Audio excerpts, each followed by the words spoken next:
Good morning बच्चों। Good morning sir. आज का हमारा टॉपिक है संसदीय प्रणाली, विधायिका और कार्यपालिका।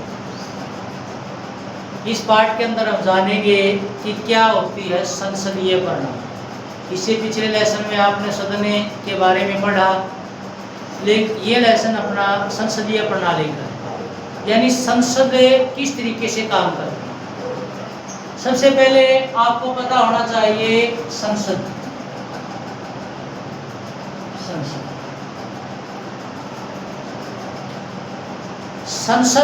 एक सदन होता है जो दो तरीके से कार्य करता है। इसके दो सदन होते हैं, आपने पिछले लेसन में पढ़ा, एक लोकसभा और दूसरा राज्यसभा। लोकसभा, राज्यसभा। पिछले लेसन में आपने इसके बारे में जाना, परंतु आज क्या है हमारा कि जो ये संसद है ये क्या काम करती है, कैसे चलती है ये संसदीय प्रणाली। संसदीय प्रणाली के अंदर तीन उसके अंग होते हैं, विधायिका, कार्यपालिका, तीसरा इसमें दिया नहीं जो कि होता है न्यायपालिका। कौन सा होता है बच्चों? न्यायपालिका। अब संसद क्या करती है बच्चों? अब ये नहीं है कि संसद एक सदन है, वहां पर आप जैसे जनता के चुने हुए निर्वाचन सदस्य बैठे हैं ना, ऐसा तो है, बैठे तो हैं, लेकिन उनका कुछ काम होता है।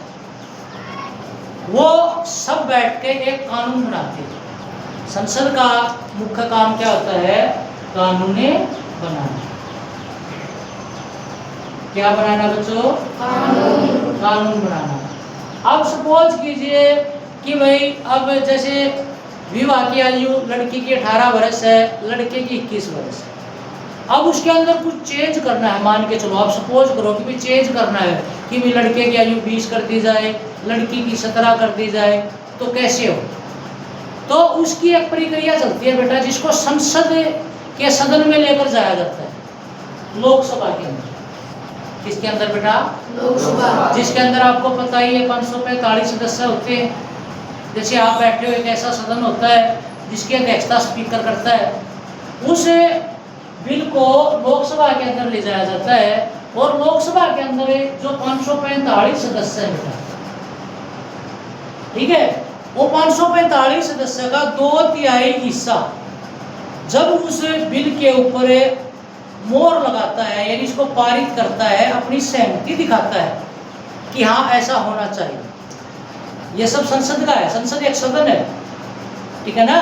वो उसको पारित करते हैं, फिर वो बिल बच्चों कहाँ जाता है? वो बिल जाता है बेटा फिर राज्यसभा के अंदर। वही प्रस्ताव जो वहाँ चर्चा हुई है लोकसभा के अंदर, कोई विरोध करता है, कोई उसको सहमति देता है, यानी जब उसके 2/3 सदस्य उसकी सहमति दे देते हैं तो फिर उसको आगे भेज दिया जाता है। कहाँ? राज्यसभा। अब राज्यसभा के अंदर 245 सदस्य होते हैं। वो 245 सदस्य उसके ऊपर चर्चा करते हैं, उस बिल के ऊपर, कि भाई ये करना चाहिए, अगर नहीं करना चाहिए, ये उचित है या अनुचित है, सही है या गलत है। जब उस राज्यसभा के भी 2/3 सदस्य इस बात से सहमत हो जाए कि हाँ ऐसा होना चाहिए, ये बात सही है, ऐसा बिल पास होना चाहिए, ऐसा कानून बनना चाहिए, तो फिर राज्यसभा के 245 सदस्य के 2/3 हिस्से, 2/3 जब सदस्य उसको पास कर देते हैं, फिर क्या होता है उसका? फिर बच्चों वो जाता है राष्ट्रपति के पास। वो कहाँ पर जाता है बेटा? राष्ट्रपति के पास। राष्ट्रपति। अब आप जानते ही हो राष्ट्रपति, अपने देश का राष्ट्रपति पता आपको कौन है? कौन? हाँ, उसके पास जाएगा वो, फिर वो राष्ट्रपति देखेगा उसको। जब राष्ट्रपति उसके ऊपर दस्तखत कर देता है, क्या कर देता है? दस्तखत कर देता है, उसके बाद वो फिर वापिस लोकसभा के अंदर आता है। वापिस कहाँ पर आता है बेटा वो बिल? फिर लोकसभा के अंदर आता है, और फिर वो बिल क्या हो जाता है बच्चों, पास हो जाता है, वो कानून बन जाता है। उस कानून को लागू करती है हमारी विधायिका। उस कानून बनाने का काम किसका है, विधायिका का है। कानून कौन बनाता है बच्चों, विधायिका बनाती है। कानून विधायिका बनाती है। फिर उसका कार्यवाहन करने का जिम्मा किसका होता है, कार्यपालिका का होता है। किसका होता है, कार्यपालिका का होता है। कार्यपालिका फिर उससे कार्य करती है।